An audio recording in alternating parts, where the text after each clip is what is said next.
Sure, ladies and gentlemen, good evening and welcome to Citizen 8, where we wrap the week's current affairs with the best political team on television from a very, very Auckland perspective. Warning, we're as fair and balanced as Fox News. Joining me tonight on a revolving panel of bloggers and Auckland opinion shapers, she's the most powerful female politician in the country. Her hobbies include environmentalism, Westies and fighting evil. The Deputy Mayor of the Auckland Super City and high-ranking Jedi Knight, Mrs. Call It Like It Is, Penny Hulse. And she is the current member for Auckland Central, the last Liberal hope of the National Party, slayer of dragons and Judith Tizard, showing National cares about mining when it's in her backyard. National Party MP Nikki Kaye. Welcome to you both. Coming up tonight, Issue 1. What does the budget mean for Aucklanders, and what does Labour's suggested policies from their conference last weekend mean for Auckland as well? Issue 2, we have a massive private prison sitting next to the Auckland motorway. Bill English in his budget notes says the Get Tough on Crime prison policy has been a moral and fiscal failure.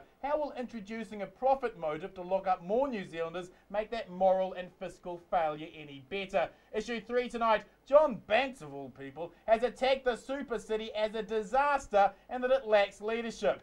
Is the Super City failing? And if it is, who is to blame? And we'll end the show on a final word. Let's kick things off with Issue 1. Now that Aucklanders have chewed over the impacts of the budget, with KiwiSaver cuts quietly implemented immediately and asset sales already factored into the costings, will those Aucklanders earning $70,000 still love John Key's smile and wave political capital? And will Labour's conference policy tempt Auckland towards them? Penny, can we really believe in these Treasury predictions of 4% growth, relying on the Rugby World Cup and earthquake reconstruction? Because when you line up Treasury's past forecasts of 1.5%, 2.3% and 3.2% with the realities of minus 1.1%, minus 0.4% and minus 0.1%, Harold Camping is better at predicting raptures than Treasury are at predicting growth, isn't he? Will the Rugby World Cup live up to budget optimism for Auckland? Oh, well, we've been grappling with this obviously for months as the council looks at its portion of spend on Rugby World Cup. Now we have to be optimistic. You know, we've got a serious slug of money invested in World Cup on behalf of our ratepayers, so we have to believe that there is going to be an economic lift from Rugby World Cup. If there isn't, however, we're going to be asking the government some very serious questions. Nikki. Nikki, Duncan Garner on TV3's First Line this week thinks Middle New Zealand will hurt from National's cuts into KiwiSaver, working for families and student loans once they appreciate how steep a loss they face. How does National soothe nervous middle-class Aucklanders with this budget? Well, the other day I was door knocking in Westmere and Greylin, and the biggest thing that people talked to me about was actually keeping mortgage rates low, because under National, actually, over the last several years, people have had significantly low mortgage rates, which has made a massive difference to them. And the whole point about the budget is to bring the deficit down so that we don't get downgraded from a credit perspective, so that people's mortgages can stay low. And we've managed. Have already said that they wouldn't look at downgrading, haven't they? Well, no. The whole point is that if we continued on the fiscal spending track that the previous government put forward, we would have been downgraded. We've pulled that back, and I think that's the best reassurance we can give to Middle New Zealand.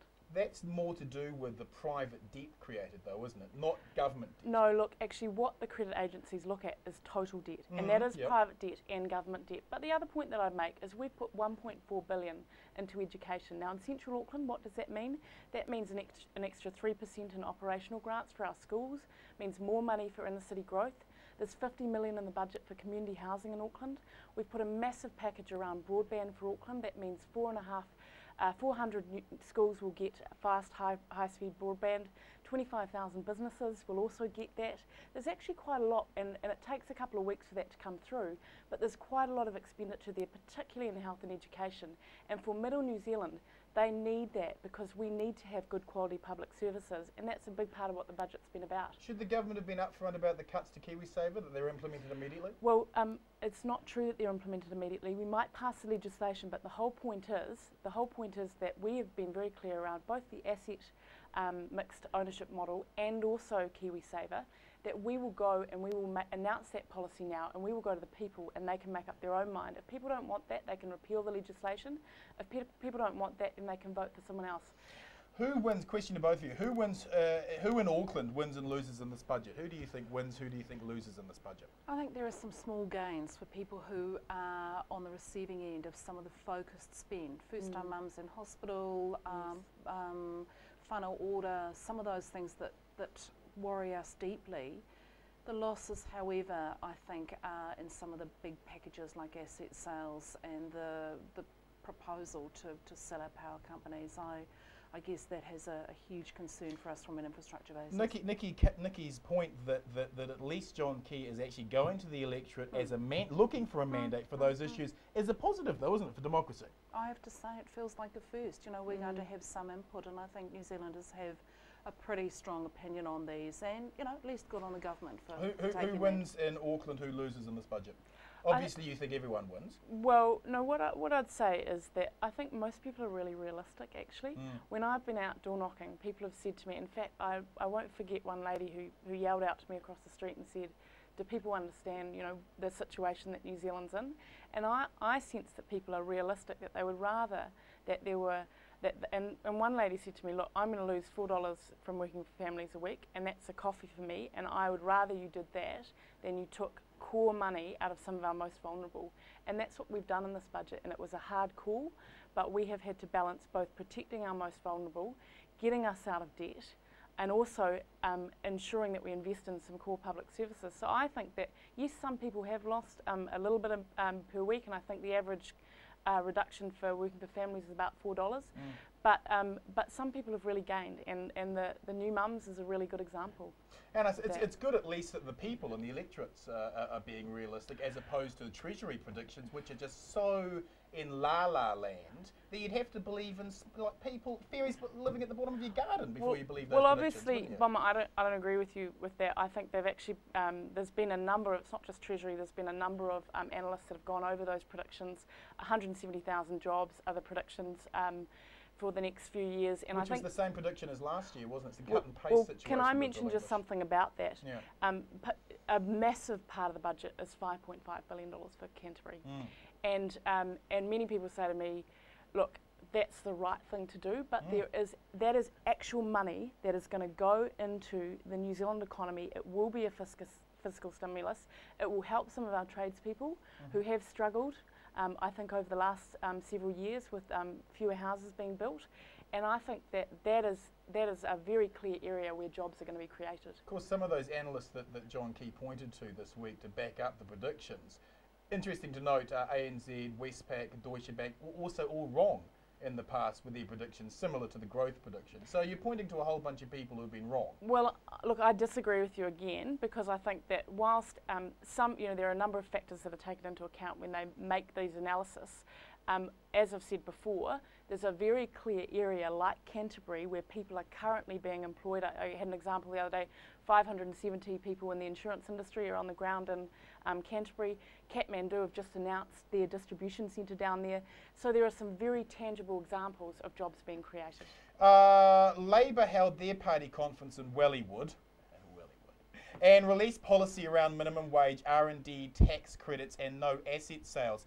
How does any of that help Auckland shoulder the full economy now? Our second largest city, Christchurch, is out of action, Penny. Well, the issue of R&D development is a complex one, I guess, as witnessed by people's confusion with the whole way that the policy works. But if we are going to create jobs, we actually need to tap into our biggest asset, which is actually some of the extraordinary brains that we've got here in Auckland. And having sat through this morning a whole lot of presentations from our local boards on their aspirations for their communities, this comes up a lot. We've got some very clever people developing things that can actually be sold out on the world stage, and intellectual property that is just sitting there waiting for a bit of a slug of money to take it the next step. So I think R&D is absolutely critical. Minimum wage, I think we've heard all sorts of apocryphal stories about the loss of 60,000 jobs, and I have to say I'm fairly cynical about those. If we are going to pay our young people more, we're actually going to turn them from burger flippers into people who can actually then invest, who can perhaps start growing their own businesses and making a difference. So I guess that's just, you either believe that, or you believe in the employers? Nikki, your party's good mates, the employers, have been quick to claim, as Penny was pointing out, 6,000 jobs would be lost if the minimum wage was raised. However, research by Hislop and Stillman into the effects of 41% and 69% increases in the youth minimum wage in 2007 found, and I quote, no robust evidence of adverse effects on youth employment or hours worked. Raising the minimum wage would help Auckland's poor. Why does the government seem to hate Auckland's poor? Well, do you care? Well, yes, I do care, but I make 2 points. The first is, it's not right to say that no jobs would be lost if minimum wage went up. I've got a very tangible example. Someone emailed me the other day. They run the contracts around school tuck shops. They would go under. That's 100 jobs gone, right? And I think we need to be realistic that when you do raise the minimum wage, not when the good times are happening, but at a time where there are few jobs, you will absolutely undercut some of our most young, and at the moment we've got huge youth unemployment, and what it will do is it will shut a whole lot of young people out of the market. Research doesn't show that. Well, but the reality is, when you've got people emailing me like this particular individual, you know, you can quote numbers, but this is a tangible example where we're going to lose more young people to unemployment as a result of that policy. So I think I welcome the debate. I think when times are good, you can raise minimum wage, and we all want people to be paid more in New Zealand. But we believe part of the way that happens is through good economic management, but also if you do it at a time where there are few jobs, then you will shut and you will a whole lot of young people out of the employment opportunities. Employers are always very keen, though, to play up the four horsemen of the apocalypse whenever minimum wage is raised. Well, let's talk through tangible examples. That's what I think is what we need to do in the future, is talk through those tangible examples. Because question to both of you. When quizzed by the media, embarrassingly so, on whether R&D credits would be available for overseas companies, Goff referred it to his research people who didn't seem to have researched it. Goff should have been better briefed, shouldn't they? Oh, bless. I'm not going to comment. I've just got the budget here and I'm sort of reading it at the last minute quietly. So. Nikki, would you like to put the boot on? What I would say is that the big issue for Labour, and I find this when I'm door knocking with people, is none of these policies, in my view, are properly costed. We found out with Labour that under KiwiSaver they said 600,000 people would take it up, 1.7 million people take it up. They've got a history, but they've got a history of underestimating this stuff, Bomber, and at the moment people have not seen a fully costed plan from Labour, so they've already committed to, I think it's $5 billion in extra expenditure at a time when we've got a $16 billion deficit. They're not being taken seriously by the electorate. That deficit was made a little bit bigger with all that money to South Canterbury Finance. Labour have a history of underestimating their policies and not costing them properly. And people at the moment, are saying to me, look, we've had to tighten our belt. We're doing it in our household. We expect to see that from the government, and I just think it shows the gap between where Labour are at the moment and where Middle New Zealand are at.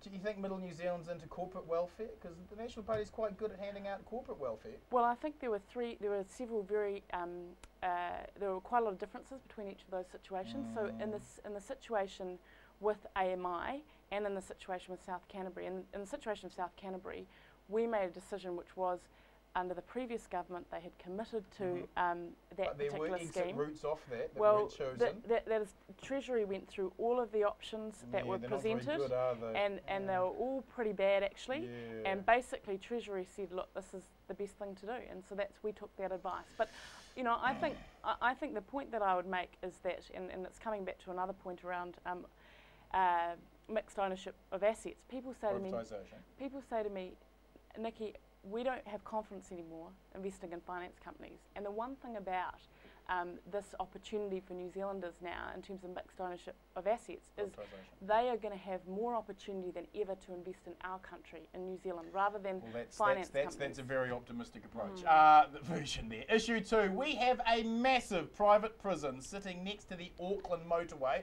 Bill English, in his budget notes, says the Get Tough on Crime prison policy has been a moral and fiscal failure. You can't get much more damning than that. Penny, the media myopically focus on crime for ratings gain. That enrages enrages New Zealanders, and that rage is cynically manipulated by politicians to create the second most incarcerated society in the OECD. How will introducing a profit motive to lock up more New Zealanders make that moral and fiscal failure any better? Yeah, we've had this discussion before, and I think, you know, playing the crime card is as bad as playing the racism card. It guarantees people's attention, you know, it guarantees an angry crowd quickly forms and, you know, it gets people's attention. The reality is, in a lot of areas in New Zealand, crime is going down despite the media. You know, out west, I know, I get our crime stats every week, and our guys out there are doing a fantastic job. Where do you ever read about that?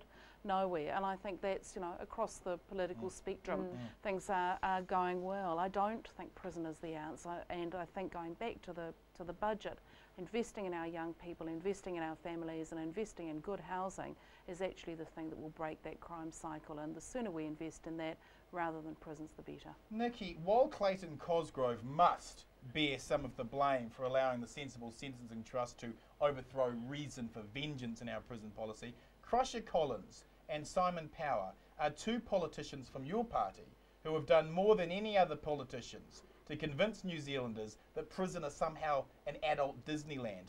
Your party baits this hard-on crime crap. Isn't your finance minister naming it a moral and fiscal failure a fairly damning indictment on your party? No, but can I just say a couple of things? I think Penny and I probably agree on a number of things in this area. The first is that where we need to spend a lot of our focus is around rehabilitation, it's around education. When you look at our prisons, a lot of the people in our prisons, they have real issues in terms of reading and writing. They've often been abused when they were younger, and we've actually put a lot of money into both trying to redress the situation in terms of some of our most disadvantaged kids, particularly in numeracy and literacy. Some of those policies are the best things that we can do to reduce the number of people that are in prison. But the second point that I'd make is, you're right, there are some areas where crime is coming back down. I think in Auckland City alone, 9.2% decrease recently. But with regard to the issue of private prisons, look, I'm actually really pragmatic. The Auckland Central Remand Prison had a very good record around both the reduction in the number of serious incidents, but also a massive reduction in the number of drug use within our prisons. But that was a showroom prison. You know it was a showroom prison, and if you want to go through Serco's list of crimes overseas, we can do a whole show on that. Well, here's a question for you, Bomber, then. Why is it that a number of the policies that were implemented as part of Auckland Central Remand Prison were never reversed under Labor? Yeah, that's exactly right, because they manage rednecks and don't challenge rednecks. That's why people aren't very happy with Labor. Penny, in light of our prison system being a moral and fiscal failure, should we relook at other puritanical decisions like Nationals denying prisoners sentenced to less than 3 years the right to vote, a decision that puts New Zealand at odds with most of the developed world and at the opposite side of the EU in terms of human rights? Yeah, I must admit it's something that doesn't sit well with me, and I think just picking up on Nikki's point about the fact that, you know, we agree on a lot of things and we genuinely do, I think prisons need to be just taken as places where mostly we rehabilitate and heal the people who end up in there. You know, most people are in there because of, you know, abuse, as Nikki says, or drug addiction, or mental health issues, or alcoholism. You know, we taking that absolutely puritanical approach and removing people's basic human rights, and the right to vote is certainly one of those. I think it's a feel good to those of us on side, but doesn't address the reality of people being in prison. You know, we shouldn't just do things that make us feel good. We should actually look at addressing those prisoners so that they come out rehabilitated and able to re-enter society. Nikki, California announced this week that they are looking at the largest early release of prisoners in their history after the overcrowded prison system dropped to levels too low for human living conditions. How many more New Zealanders can we keep throwing into prison, especially in light of Judith Collins' comments in only March of this year, singing the praises of private prisons as revenue and job generators? Well, look, again, I would just stress the point that we've actually got a massive focus around how we try and ensure some of our young people don't end up in prison. That's where a lot of our focus is, both in terms of numeracy and literacy. Some of the work we're doing in youth justice is particularly important. And look, I've got personal experience in terms of my family, of someone who's been right through the criminal justice system. There are things that happen before prison and both in our prison system whereby I think we've done probably more than any other government to try and ensure that some of those people who can be rehabilitated are. But we have also been very clear that there are certain people who are our worst offenders and who have constantly shown an ability, a total disrespect for things like human life and a total disrespect for people, whereby we've said it's about safety of the community and we've got to ensure that we protect the community and they're locked up. But if you're looking at prisons as revenue and job generators in a recession, that says to me that your plans are to privatise the entire prison system. Well, if you're seeing them as a job and revenue generator. Well, again, I wouldn't take some of the Minister's comments out of context. I think that's probably one aspect that she's talked about. But the main point that I'm trying to make is that we've done a lot in terms of policy to both try and rehabilitate some of the people who can be rehabilitated, but also make prisons a much more safer environment. Would you consider the 3 strikes and you locked up David Garrett sop that was given to the ACT Party, was that one of those positives? Well, what I'm trying to say is there are 2 aspects to it. There are certain areas of our justice policy that are definitely about protecting the community and making sure that the community are safe, and for some of those offenders that is exactly what we need to be doing. But there is a whole other aspect to our policy that you don't hear about in the media, which is about rehabilitation. Who wins, who loses from our moral and fiscal failure in Get Tough on Crime prison policy? Who's the winner and loser in all this, Ben? Oh, I think people who, you know, again would like to poke sticks at prisoners probably win, and I think our prisoners who should be rehabilitated, and we should question sometimes why some people do end up in prison. I'm heading off tonight to the graduation for a program called The Right Track, where some of our young recidivist drink drivers and bad drivers go through a rehabilitation program and come out the other end bonded back with their parents and families, part of society, and I think the recidivist rate is single figures. Those young men in prison probably would have a completely different outcome. Yeah. Who wins, who loses with this fiscal and moral failure? Well, I've already made my point, which is that I think there's 2 aspects to the policy. One is around rehabilitation and some of it is around our most worst offenders. Yes. Thank you, panel. Coming up, John Banks, of all people, says the super city is a disaster. Maybe he should be bitching to his mate Rodney Hyde. Citizen A is back after the break.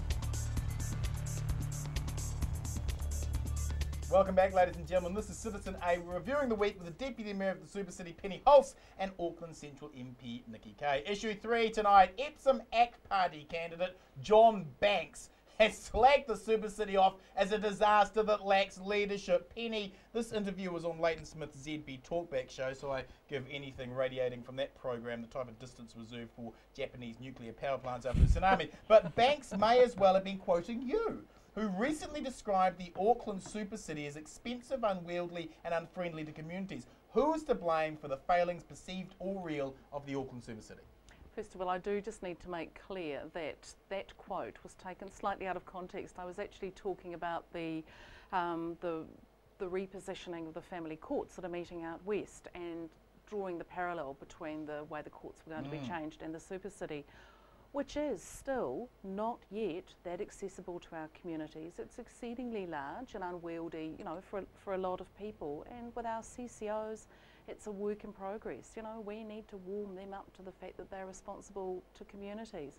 It's certainly not broken, but it needs work. You know, the kind of men at work signs up there. And is it working? I think a lot of it's working well, and I have to admit, I mean, I came in, you know, I was pretty grumpy about the whole thing. We've had the last week listening to our local boards doing their submissions on the annual plan, and today we've been listening to submissions on the spatial plan, and I'm in love with the local boards. I think they're absolutely fantastic. They're the one thing that's just working brilliantly. Great bunch. Nikki, the Super City has 7,800 staff when it was supposed to have 8,500 staff, which is down from the 10,000 staff for the councils it was replacing. Is National accepting that they rammed the Super City through without enough oversight, and would you be keen to re-look at some of the legislation again? Well, the first point that I'd make is that I think the councillors have had a big challenge on their hand. They've had to deal with a new structure. Yep. They inherited a whole lot of debt from the previous councils. They've also had to, I think, get some of the cultural side of it right. And that's one of the issues that's come out of this discussion. So I think they've had some challenges. But can we just talk about some of the achievements that have happened? We've now got 20% cheaper water in Auckland. We've gone from having 850 forms to 120. The average cost for a building inspection has gone from $185 to $110.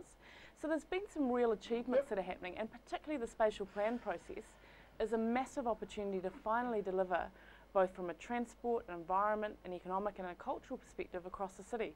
So I think there are some great things happening, but I'm always open, and we have said, look, we think we've probably got the structure 90% of it right. It was in a short time frame, but I'm always open to any other suggestions, and I've had that conversation with Penny, and we'll talk later about that. I think I should borrow Nikki's speech. I think that's Statutory Māori boards, will that be one of the things that we looked at?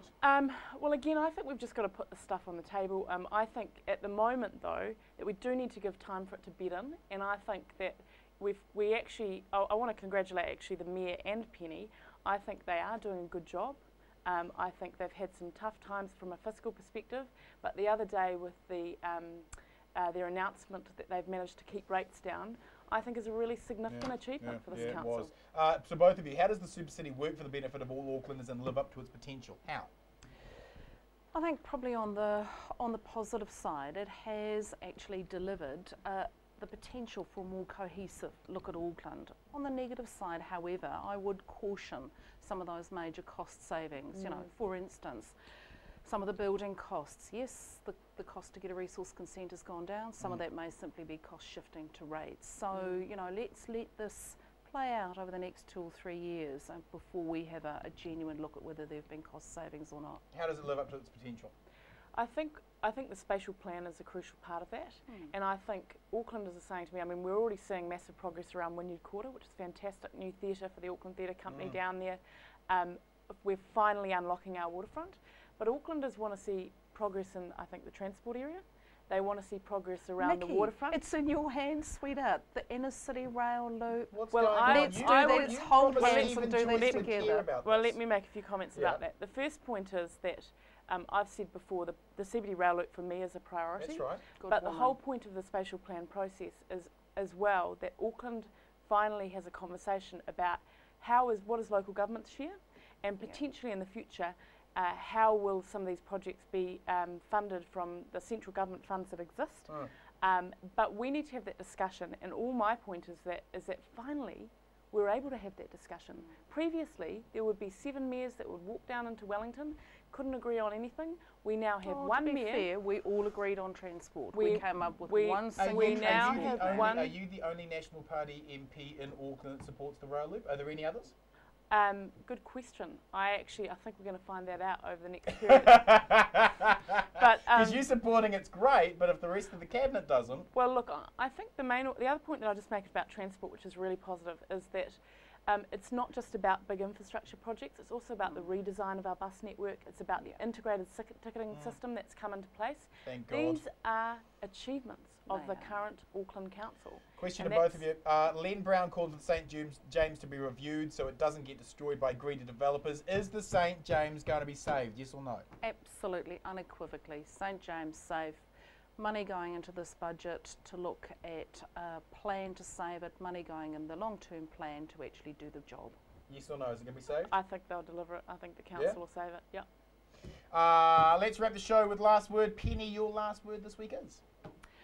Reading the paper today and looking at the little story on incandescent light bulbs, I think rather than selling power companies, let's just refit all our light bulbs in our houses with power-saving light bulbs. Cost the government, Labor government, their bloody lunch chance. The government, though, didn't it? a For God's no-brainer. sakes. It is such a no-brainer. Yeah. Power City, the size of Nelson and the savings. Let's look at that. Yeah. Final word, Nikki?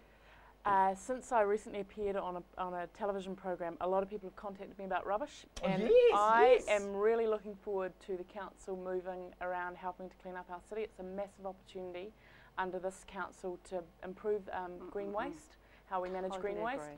but also to make sure that our streets are cleaner. That's good for the people who live there, who work there, and also the tourists that come. Time to clean up Auckland. Did you enjoy being on the programme? A lot of people She was great. There were- It was really good. You were wonderful. There were parts that I enjoyed, but probably wasn't my finest moment wiping my face on the side of the truck. But it was a really, I have a lot of respect for the guys that clean up our city. And they were quite nice to you too. They quite enjoyed having you along. They didn't cut me any slack though. No, so. of course not. Who would? Thank you, Penny. Thank you, Nikki. Ladies and gentlemen, to my final word. The bias from mainstream media has been unprecedented recently, and the utter lack of balance must be challenged before the election. Stuff.co.nz misquoted Hone Harawira, claiming Hone celebrates Osama bin Laden's life. When challenged on the misquote, they edited the online version to Hone celebrates life. Last month, the New Zealand Herald appointed government pollster and online mouthpiece David Farrar as their weekly political columnist. It is unacceptable in the most ideological election we have seen in recent political history that the pillars of our mainstream media are devoid of left-wing counter opinions. The issue isn't who the New Zealand Herald appoints, that is their right as a free press, but in terms of balance in our largest daily newspaper, it is as jaw-dropping to appoint a propagandist like Farrar minus any comment from the other political side. It's like appointing Kyle Chapman as the new race relations conciliator or Paul Henry as the new head of the Broadcasting Complaints Authority. Who the media asked to commentate for them is not the issue, but they must acknowledge they have a role to be balanced. Despite what the corporate media might like us to believe, the sound of one hand clapping can't be a legitimate editorial position. If you like tonight's show, please join our Citizen A Facebook site and connect with other like-minded news citizens, and follow me on my Citizen Bomber Twitter and Facebook page. Thanks for watching, whānau. Good night, Aotearoa.